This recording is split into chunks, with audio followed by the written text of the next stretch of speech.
성민이 찾는 그 엄마가 텔레비전 앞에서 만화 영화를 보고 있는 미라를 지칭하는 게 아니라는 것을 윤석은 알 수 있었다. 숨죽여 울던 성민은 마침내 크게 울부짖고 있었다. 엄마, 엄마, 엄마. 윤석은 귀를 막았다. 텔레비전을 보고 있는 아내에게 다가가 뒤에서 등을 껴안았다. 그녀는 간지럽다고 깔깔거리며 바닥을 뒹굴었다. 제발, 제발 잠깐만 가만히 있어줘. 그러나 미라는 간지러움을 참지 못했다. 윤석에게서 벗어나려다 그녀의 팔꿈치가 윤석의 턱을 후려쳤다. 너무 아파 눈물이 나올 지경이었다. 바닥에 대자로 뻗은 윤석을 구석구석의 전단지 문금들이 노려보고 있었다.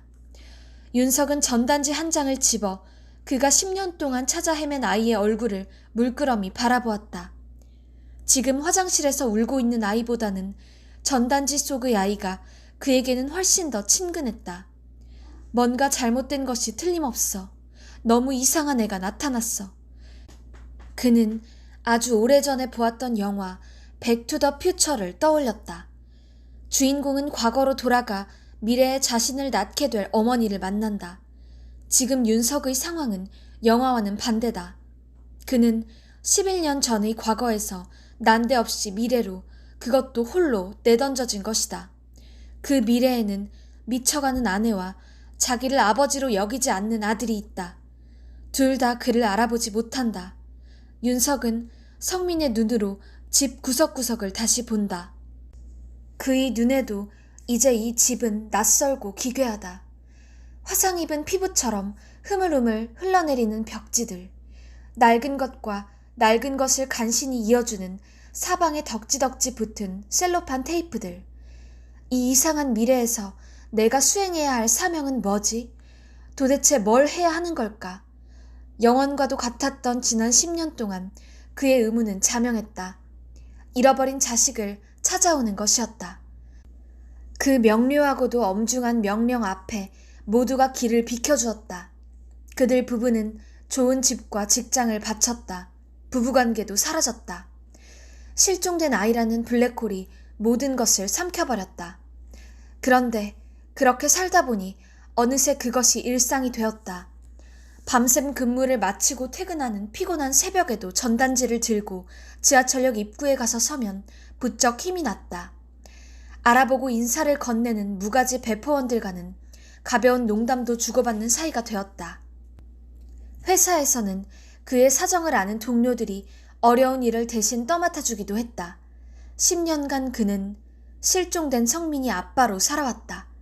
그런데 하루아침에 그것이 끝나버렸다. 행복, 그 비슷한 무엇을 잠깐이라도 누리고 있다는 느낌을 받은 적이 없었다.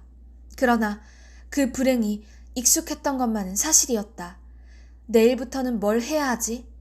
그는 한 번도 그 문제를 진지하게 생각해 본 적이 없다는 것을 깨달았다. 성민이만 찾으면, 성민이만 찾으면. 언제나 그런 식이었지 그 이유를 상상해보지는 못했던 것이다. 그 문제만 해결되면 퇴행성이라는 미라의 조현병까지도 씻은 듯이 나으리라 생각했다. 견딜 수 없다고 생각했던 것은 지나고 보니 어찌어찌 견뎌냈다. 정말 감당할 수 없는 순간은 바로 지금인 것 같았다. 언젠가 실수로 지름길로 접어드는 바람에 1등으로 꼴이 나고서도 메달을 빼앗긴 마라토너에 대한 기사를 본 적이 있다. 기대했던 것과는 전혀 다른 것이 결승점에서 우리를 기다리고 있을 때 그것은 누구의 잘못일까? 윤석은 화장실에서 들려오는 훌쩍임을 들으며 생각한다. 어디서부터, 왜, 모든 것이 어그러졌을까? 마트에 가자고 한 아내의 잘못인가? 부주의하게 카트에 손잡이를 놓아버린 자기 잘못인가?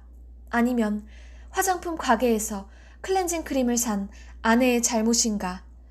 둘은 상대방의 부주의를 원망하고 비난했다.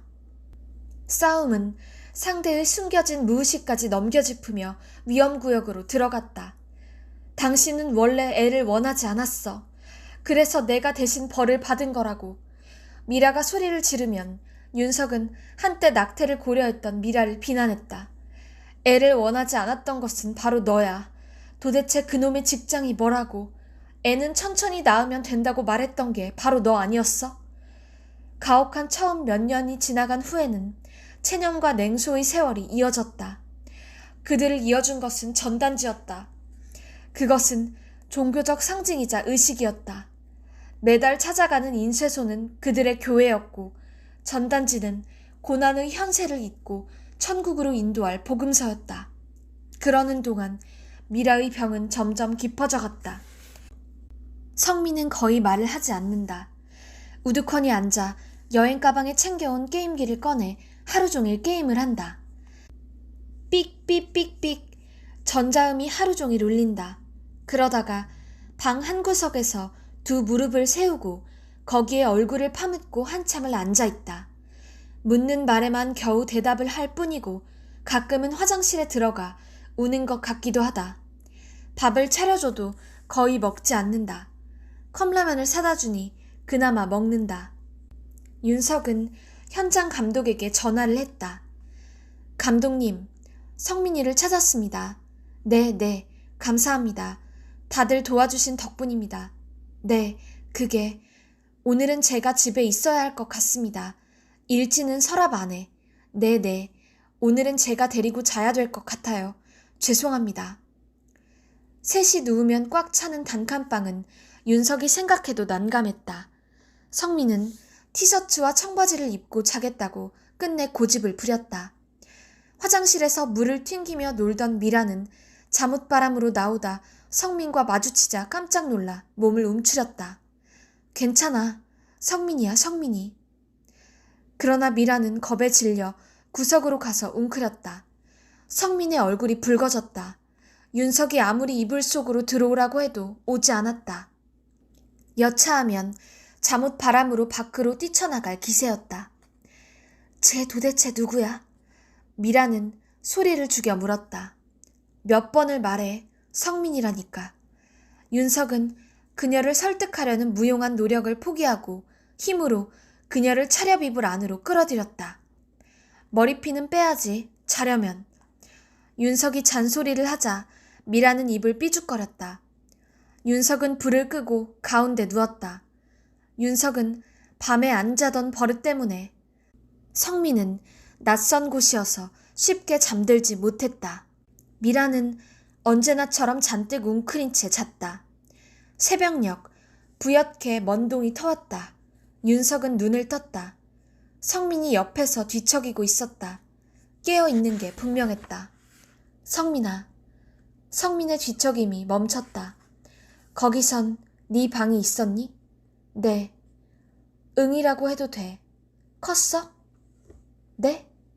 방 말이야. 컸냐고. 성민은 고개만 끄덕였다.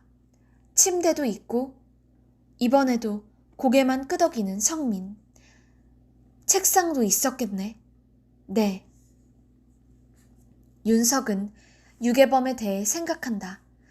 아무런 처벌도 받지 않고 스스로 생을 마감한 여자. 남의 아이를 유괴해 방과 침대와 책상을 마련해준 여자. 우울증은 유괴의 원인이었을까, 결과였을까? 컴퓨터도 있었어요. 묻지도 않았는데 성민이 불쑥 말한다. 근데 경찰이 가져갔어요. 그랬구나. 그거 찾아주면 안 돼요? 새로 사줄게.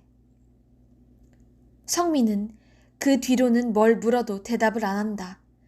자는가 싶어 눈을 감으면 옆에서 내내 뒤척이는 기척이 느껴진다. 집을 한번 알아보자. 그런데 엄마가 저 지경이라 새를 줄 사람이 있을까 모르겠다. 윤석은 잠을 청한다. 그러나 여전히 잠들지 못한다. 아이가 한숨 쉬는 소리가 들린다. 금요일에 온 성민이는 그렇게 토요일과 일요일을 보낸다. 작은 들짐승을 잡아다 가둬놓은 것 같은 갑갑한 기분에 윤석은 미칠 것만 같다. 뭘 물어봐야 할지도 모르겠고 어떻게 대화를 끌어가야 할지도 모르겠다. 공식적으로 그는 언제나 성민이 아빠였지만 실제로 그 역할을 해본 적은 없었다. 내가 유괴범이 된 것 같은 기분이야. 윤석은 소망 슈퍼 주인에게 말했다. 전과 팔범인 그는 원래는 조직폭력배였다. 환경이 바뀌어서 그렇지. 빵에 처음 들어온 놈들도 그래. 씨발, 아는 놈도 없지. 존나 겁은 나지. 그래서 그러는 거지. 쫀 거지. 쫀 거야. 감방에선 어떻게 해? 신참들한테? 존나 굴리지. 정신을 못 차리도록 담요 덮어 씌워서 밟고 죽방 돌리고 뺑기통에 대가리 막 쑤셔받고 소망슈퍼 주인이 신이 나서 떠들다가 입을 다문다. 성민이한테 그러라는 건 아니고. 에이, 나도 모르겠다. 하여간 축하해. 아들내미 찾은 거. 슈퍼 주인이 아들 주라며 소시지를 슬쩍 끼워줬다. 슈퍼에서 나오며 윤석은 문득 동네를 새로운 눈으로 바라본다. 야트막한 언덕백이 좁은 골목골목마다 숨이 막히도록 들어선 다세대 주택들. 한때 집장사들이 줄줄이 지어놓은 난림 단독주택들은 어느새 모두 세를 많이 받아낼 수 있는 다세대 주택으로 개축되었다. 집 하나에 출구가 2~3개씩 되고 많으면 9세대까지 한 집에 살았다. 윤석이 새들어 살고 있는 집도 시 유지만 아니었어도 벌써 다세대 주택이 되었을 것이다. 그 집은 도로에 면한 일종의 무허가 주택이어서 주인이 용도를 변경하는 데 어려움이 있었다. 덕분에 윤석과 미라가 이토록 오래 버틸 수 있었다. 그러나 재개발 조합에서 곧 철거를 시작할 것이 거의 확실했고 그렇게 되면 윤석네도 어차피 이사를 나가야 했다. 받아낼 수 있는 보상금으로는 이 지역에서 이제 갈 만한 곳이 거의 없었다. 서울에서 밀려나와 여기까지 왔는데 이제는 더 멀리 나가야 할 것 같았다. 돈도 돈이지만 미라를 받아줄 집주인이 없을 것이라는 게 더 큰 문제였다. 아내가 정신이 좀 오락가락한다고만 해도 집주인들은 모두 고개를 절레절레 저었다. 조현병 환자는 반드시 살인을 저지르거나 집에 불을 낸다고 믿었다. 그렇게 위험한 사람 아니라고 아무리 이야기를 해도 소용이 없었다. 함께 집을 보러 다닌 부동산 소개업자는 잠깐만 속이자고 했다. 부인을 정신병원 같은 데 보내놨다가 이사 다 끝난 다음에 다시 데려오면 되지. 그 제안이 너무 솔깃해서 오히려 윤석은 펄쩍 뛰었다. 혹시라도 부지불식간에 그렇게 하게 될까 복덕방 주인에게 도리어 화를 냈다. 그는 미라를 한번 정신병원에 갖다 넣으면 다시는 데리고 나오지 못할 것임을 알고 있었다. 게다가 그를 지탱해온 미신적인 신념들도 무너지고 말 것이었다. 미라가 정신병원에 가면 성민이는 절대로 돌아오지 못한다는 비이성적인 믿음. 이 믿음은 성민이만 돌아오면 미라의 병은 깨끗이 낫게 되리라는 또 다른 믿음과도 이어져 있었다. 그런 믿음을 차치하고라도 윤석은 미라를 버릴 수가 없었다. 사람들은 그가 미친 아내를 떠맡고 있다고 생각했지만 실은 윤석이 정신 나간 아내에게 기대고 있었다. 아무 소용이 없는 줄 알면서도 매일 전단지를 돌린 것처럼 남들이 보기엔 아무 희망도 없는 부부관계에서 그는 삶을 지탱할 최소한의 에너지를 쥐어짜내고 있었다. 그에게 미라는 카라반의 낙타와도 같은 존재였다. 목표와 희망까지 공유할 필요는 없었다. 말을 못해도 돼. 웃지 않아도 좋아. 그저 살아만 있어다오. 이 사막을 건널 때까지. 그래도 당신이 아니라면 누가 이 끔찍한 모래 지옥을 함께 지나가겠는가.